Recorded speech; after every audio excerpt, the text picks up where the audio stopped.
En abril de 1989, el premier soviético Mikhail Gorbachev realizó una tardía visita a la Cuba de Fidel Castro.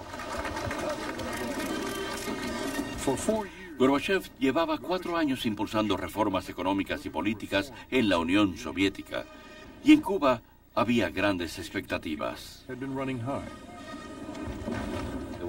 Había casi euforia de que Cuba siguiese los pasos de la Unión Soviética, algo que llevaban haciendo por varias décadas y que hubiera una apertura. A las personas del Partido Comunista con quienes hablé, les entusiasmaba mucho que Cuba siguiera las reformas de la Unión Soviética.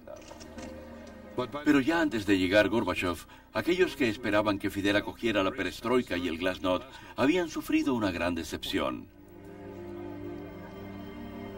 Fidel había declarado en julio del 88, la apertura y la reforma son peligrosas y representan una amenaza a los principios fundamentales del socialismo. Fidel Castro cree que Estados Unidos va a colapsar al tener un desastre económico y que pronto todos van a descubrir que el que tenía razón era él y que Cuba se va a quedar como una especie de vivero revolucionario. Cuba iba a ser el parque jurásico del comunismo.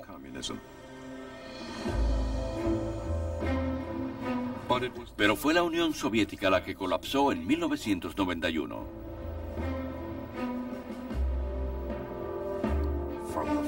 Desde el primer momento que Fidel Castro sube al escenario en Cuba, el 26 de julio de 1953,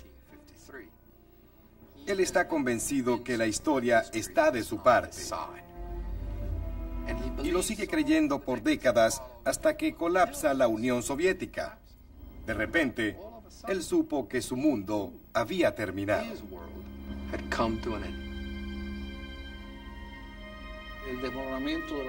El desmoronamiento de la Unión Soviética fue un momento terrible para él, que lo envejeció. Además, lo ha dicho, no pensamos nunca que el sol se iba a apagar, y el sol se apagó. Que tengamos siempre una patria digna, una patria independiente, y no una colonia yanqui. Hay que salvar la patria. Hay que salvar la revolución. Hay que salvar el socialismo. Socialismo o muerte. Fidel le estaba diciendo a Cuba que preservara la revolución, que preservara el socialismo, que se amarrara el cinturón, reemplazara los autos con bueyes y que regresara a la edad de piedra a vivir en cuevas si era necesario. Lo dijo, no lo estoy inventando, y lo que uno veía en la calle y en todas partes era increíble, alucinante.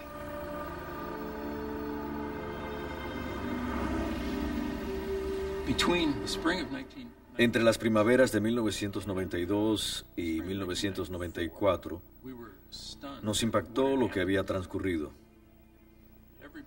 Todos estaban en un estado tan terrible que era difícil creer que pudieran sobrevivir lo que llamaban el período especial.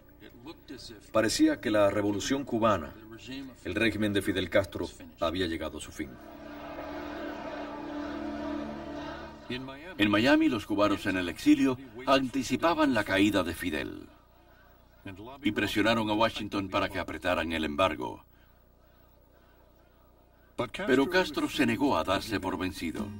Para la gente más brava, la gente que da la cara. Exportó el descontento, haciendo legal la salida de Cuba, provocando así un nuevo éxodo. El pulso entero se para.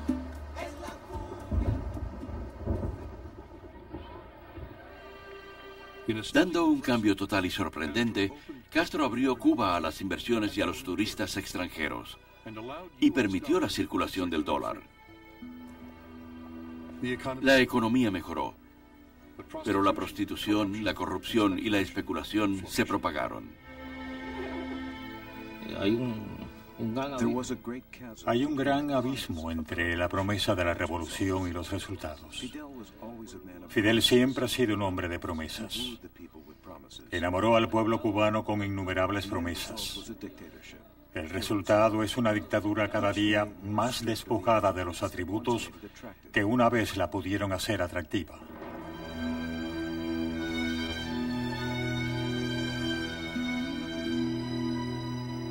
Por más de 4 décadas, Fidel Castro ha gobernado a Cuba, inspirando a muchos con la promesa de un futuro brillante y silenciando a aquellos que osaron oponérsele.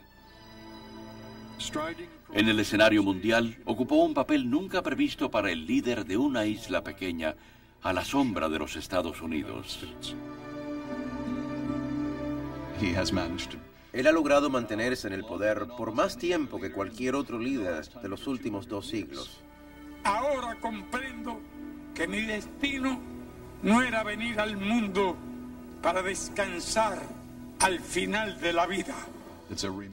Ha sido una estadía increíble y es un testamento a su habilidad política, a su habilidad de manejar la crisis, de anticiparla, de haber jugado al ajedrez como un gran maestro, adelantando 2 o 3 jugadas.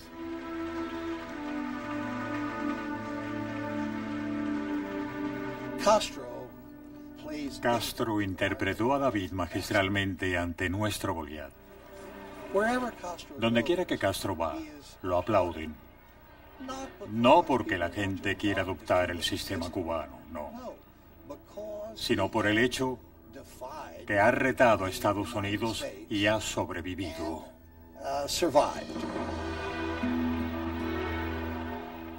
Como cubano, quisiera que hubiera muchas cosas salvables, porque sería mucho más fácil de recrear lo que era Cuba. Aquella era una nación con una historia, con una cultura, con una economía, que necesitaba reformas, pero no la locura que ha ocurrido en 45 años.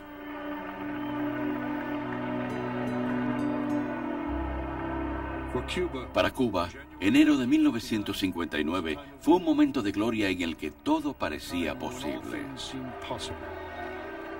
Cuando toda una nación depositó sus esperanzas en un solo hombre.